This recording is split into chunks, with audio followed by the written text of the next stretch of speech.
कुछ दूर ऊंची टीली पर एक खरगोश रहता था। वो अपने साथियों के अलावा दूसरे जानवरों से भी मिलना और दोस्ती करना चाहता था।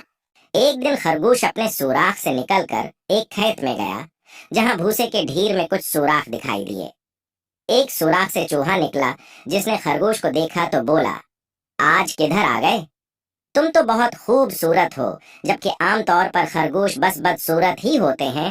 खरगोश ने नाक चढ़ाते हुए कहा, तुम भूसी के ढीर में हर वक्त सिर घसाई पड़ी रहती हो, तुम्हारा दिल नहीं घबराता।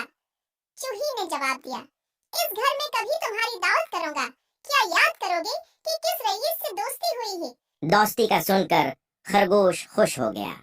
उसने चूहे के साथ दोस्ती कर ली और अपने बिल में वापस आ गया। एक दिन चूहे ने खरगोश को अपने घर बुलाया। खरगोश ने उसकी दावत कबूल कर ली। जब वो चूहे के घर के लिए रवाना हुआ तो हल्की हल्की बारिश हो रही थी। भूसी के ढीर के अंदर वाकई चूहे के बल में तरह तरह की चीजें रखी थी। खरगोश ने खूब डट कर खाया। वापसी पर खरगोश ने चूहे को अपने घर आने की दावत दी, जो चूहे ने कबूल कर ली। चूहा जिस रोज खरगोश के घर पहुंचा, इस रोज धूप में शिद्दत थी। किसी न किसी तरह चूहा उसके बिल में पहुंचा और बातें शुरू हो गईं।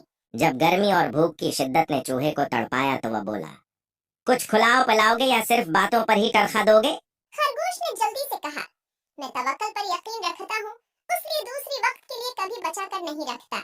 करीब ही मोंग पहले का खेत है, वहाँ चलकर खूब डट कर कहाएंगे। ये कहकर खरगोश बिल से बाहर आया। इसके पीछे चूहा भी बाहर निकला।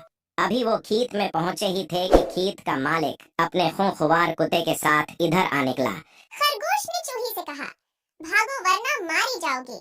वो हाँफती कांपती खरगोश के बिल तक पहुंची। कुछ देर बाद फिर दोनों बाहर निकले। अब तो भूख की शिद्दत बहुत बढ़ चुकी थी। चूहे से चला भी नहीं जा रहा था। मूंगफली के खेत में पहुंचकर उन्होंने एक पौधा उखाड़ा ही था कि कुछ किसान दिखाई दिए। उन्हें देखकर खरगोश ने एक बार फिर दौड़ लगा दी।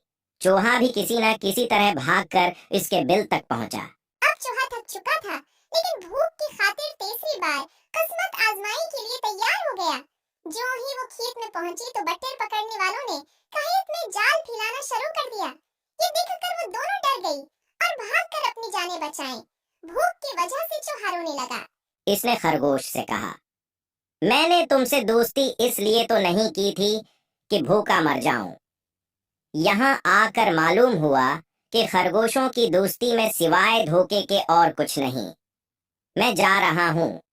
ये कहकर चूहा अपने भूसे के घर में वापस आ गया, जहाँ बहुत सी चीजें उसके खाने के लिए मौजूद थीं।